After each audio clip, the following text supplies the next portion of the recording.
So you can go back and Let's come call in. Emma and tell her. What am I doing?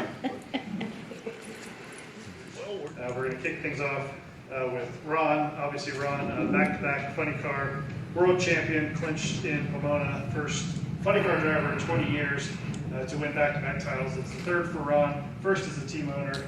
So Ron, I'll bring you up here, and obviously the first question, has it sunk in just what Hey, this everybody. team was able to accomplish this year, and how much momentum has that given you guys for the offseason? How much are you looking forward to next year? And then we'll open up for questions.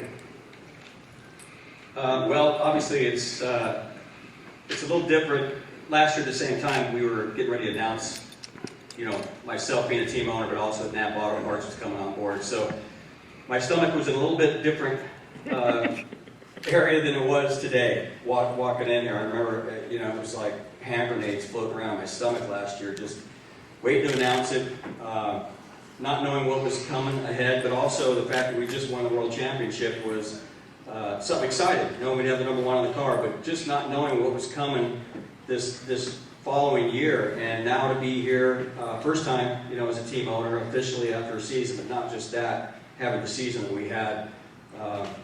It's really cool to come back in a different, magnitude. Now I'm walking around, I'm thanking sponsors, I'm saying hi to people that really helped us throughout the year. So last year, couldn't even imagine the start that we had at Pomona.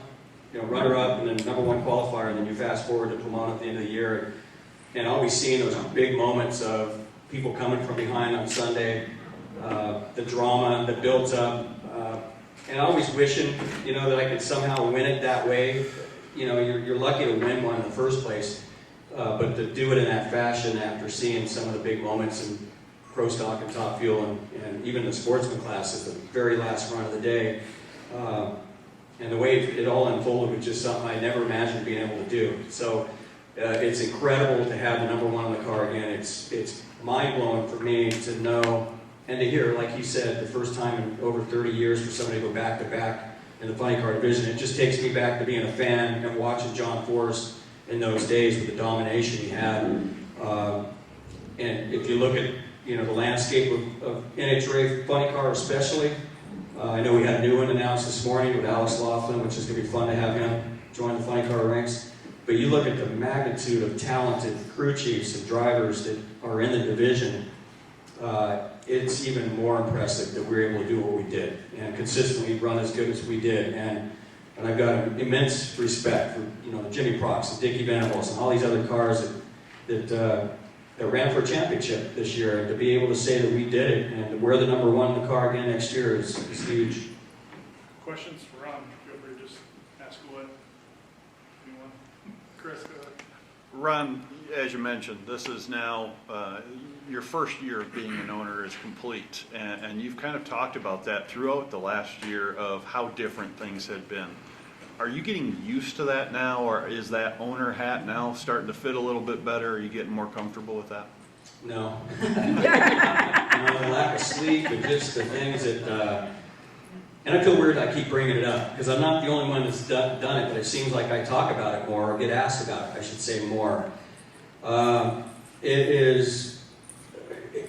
I talked about it when we clinched that day in Pomona. I'm just being surrounded by great people. We had sponsors that had been around the cars that I'd driven in the past, that were on the car, stickers on the car here and there, and products that I knew we used on the cars that I was a driver, but I never imagined them coming to me at the end of the year last year and saying they want to be a part of what Guido and Madeline and myself were doing. And that is going out, me and personally on my own as a team owner, but they wanted to be a part of it. And it was cool, right? So then you obviously go into the year trying to do the business side of things, where I basically had to go, it's like going back to night school. It really was. I had to learn so much, and I still am, even this morning.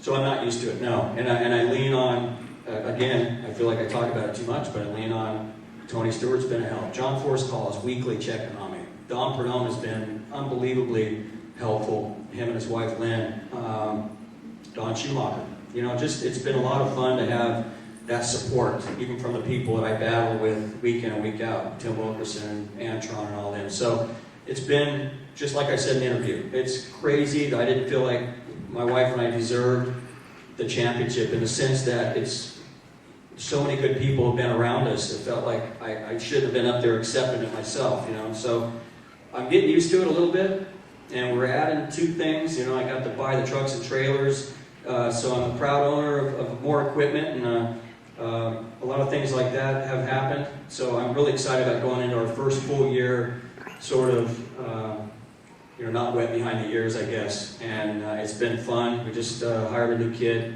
on the team. We moved Tom Buckingham up to replace John Medlin as assistant crew chief. And I'm sure Guido will announce that here in a couple days, but I just did that. So that's exciting. We promoted within. And you can't replace a John Medlin, but the fact that he's really helped teach, like T-Buck, a lot of things. It's going to be fun to watch our crew show up at Gainesville and try to repeat. You know, big target on our back, but it's going to be a lot of fun as a team owner and a defending champion driver. Can we talk about the fact that you had to change car bodies early in the year, and you were the most successful of the funny car drivers for Toyota? Yeah, you're going to get in trouble. It was very tough. We had a lot of help. JR, you know, Todd's team, Oberhofer, that whole DHL team, and Dell Worsham and Alexis. Dell was incredibly helpful. And I felt a little bad getting the first win, honestly. That Bristol win with the new GR Super Body was, you know, they've been Toyota for a long time, and they worked hard at that body. And Slugger, of course, and Paul Dolishall worked very hard at bringing that funny car to where it was and making it competitive. So they didn't want, we had such good success, and honestly, I had these talks with Paul Dolishall several times. We were running so well that they didn't want to see a difference, right? They wanted us to, they didn't want to mess anything up that we were doing, but we knew that body was going to be better in the long run. So to get it in Charlotte, literally that was the first time we dropped the body for the burnout I'd ever driven in that car. And so I was like in a video game. They dropped the body the first qualifier number 1 at the 4-wide, and I was looking around. It was so different inside that it was, even during the run, I was trying to focus on the run, but I'm looking around the car and just trying to take it all in. And the fact that we ran good right off the bat was great. But the first win was bittersweet. It was cool that we did it, and Paul Dolishall was there, and it was a big deal for everybody involved, Slugger. But you know, a little bit of me was like, I felt a little bad that they weren't able to get the first win. So, but I think we helped them as much as they helped us. I think in the long run, Guido and Medlin are very sharp with Aero and the years at John Force's and the years at Schumacher's. That I think that they also helped. I would think that Dell and Jono would say the same thing, that we helped as much as they did in the long run. I hopefully we helped them going into next year be better. How different was it to drive at first? Very different. I've never seen that well out of a car from the inside. So I knew JR had worked on, and Alexis worked with Slugger, first and foremost, being able to see better. Because these cars are, I've gotten to drive a lot of cars, sprint cars, midgets, road race cars, and there's nothing like a nitro funny car. Nothing on the planet. It is the most evil handling, craziest thing you can drive. So not being able to see on top of that makes it worse. But this body was, they did a lot of work, and that's the first thing I noticed is how I could really see everything, see more of the track. And then we tested the safety part of it when we blew it up the first round at Bristol before we won. First of all, we ruined our first Toyota body. It was a big explosion. We came back to win the race with our backup. But the explosion showed all the work they did in the wind tunnel, because it should have blown the body off like we've seen in the past. I've done it many times in the past. But they worked hard at it. When that explosion should have blew most of the body off, and it didn't. In fact, we ended up running that same body the next race with a little bit of a minimal repair. So that was another cool thing that I know Slugger, that was a feather in his cap as well. Yeah. Ron, is it driving you nuts knowing that you won't be in the car till March instead of the end of January? How weird an off-season is that? It's going to be different. Listen, it couldn't come at a better time for me, because I'm trying to buy equipment. I'm working with Don Schumacher and trying to purchase as much equipment as I can. I've never seen so many zeros in a bank account go back and forth in my life, nor did I ever think I'd be part of watching that kind of money. And so it really makes you realize that, first and foremost, not having Pomona to go to right at the beginning of February and have to test and have to get your fire suits and all the stuff that I never worried about. All we worried about before was ship the fire suit to my house, and then I'll bring that in my helmet to the photo shoot and the commercials, and that's all I had to worry about as a driver. So now I'm really thinking about more, and I think having it in Gainesville, it's a closer drive. Testing will be that week leading into Gainesville, which NHRA is going to test at that track, which for me as a team owner, I'm counting the zeros and the dollar signs, and so the fuel, all those things I never thought about before. To answer your question, I think it's going to help me as a new team owner, especially the money that I'm going to be spending, pretty much all of it going into February to try to buy new stuff, which I've never done. This will be my first time doing that. So from that standpoint, I love it. I think it's going to be a great thing, and I love the West Coast swing feel of the Phoenix, Vegas, Pomona, or whatever order it's in, but that's going to be something unique, as well as the weather. Winter Nationals, it gets rain a lot, so I think it's going to be cool to have it in early April. Ron, I want to ask you, talking about the beginning of the season, also going back to Chicago, you're the defending call-out winner, a lot of cool things next year. What else are you looking forward to next season? The announcement of the 23rd race you guys are going to have, hopefully. No, I am super pumped about Chicago.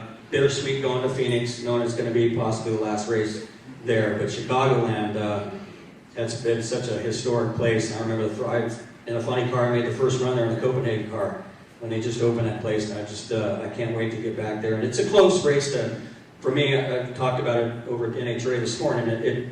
More than anything, I love it because it's close to Indianapolis. And as you know, all the crew members, all the crew chiefs live here.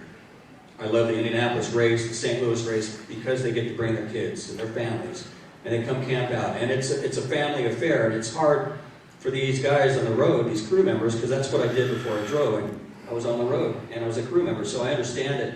So I love the fact that we're having another race that's close enough for their family to come hang out. It's a great facility, it's a great city, and we should be there. And I'm very glad we're going back. You mentioned you promoted from within to replace John Medlin. Are there any other new changes or things that you're introducing to the team for this next season? No, we're trying to secure an oil deal that we're working on, so hopefully we can announce that sometime in the off season. But really, we hired a new kid that happens to be a friend of Mike Neff, Zippy's son, which is great. He's a kid that Guido said he's not very experienced, but he's eager to learn. So we're going to move him into the position of working on the bodies and the tires, and then of course T-Buck moving up, and all our guys are staying. And tonight we have my first Christmas party as a team owner, at Christmas dinner here in town. So I think I've said it many years in the past as a driver. There's nothing like going to the first race and the off season with the same team members. And I've been very lucky through my career, even at Snakes and Don's. I've pretty much had the same crew members for chunks of time, years at a time, and not a lot of drivers could say that. You get a lot of turnover, and it's not a good thing rolling into the Winter Nationals when you've got new team members or a new crew chief. So that part excites me, that we're just going to sort of hit the ground running. And Guido said we're basically going to pull the mag wires with the same setup we just ended the year at Pomona, which is a pretty good hot rod. So I'm excited about that, and not a lot of changes to begin with. So yeah, to answer your question, not a whole lot, which is good. Is there anything that Perdome shared with you, being that you guys were close, plus being a driver to an owner, that you could share? Because you shared that quote on, I think it was the WFO podcast, about you can't win a race with a mule. Right, that's one of his little quirky sayings once in a while that you just... I mean, is there anything else that stands out? Yeah, his wife Lynn was really what made him successful. He'll tell you that now. Yeah. Probably wouldn't tell you 20 years ago. She's extremely sharp and pretty much took care of all the business side of things. So the fact that she was an open book with my wife and I, and Paul Meck, our team manager, Snake weekly, if not multi, on and basically whatever advice I needed, whatever help I needed was pretty cool on a Thanksgiving day, Yeah, which was that- nuts. that's cool. So that's the kind of weirdness that went on in my off season. That the fan in me was like, wow, this is crazy. You I worked earned for Loper for a long time out in Phoenix, so, you know, and James, his son, worked for the Snake for a while, and it just, for a fan like me of him, it kind of sucks that he just so disappeared once he, you know, stopped being the owner. Yeah, well, he pays attention, trust me. Yeah, oh, He sure. still pays attention a lot. All right, all good? All right. Okay, Thanks, Ron. thank you guys. Thanks. Thank you, Ron.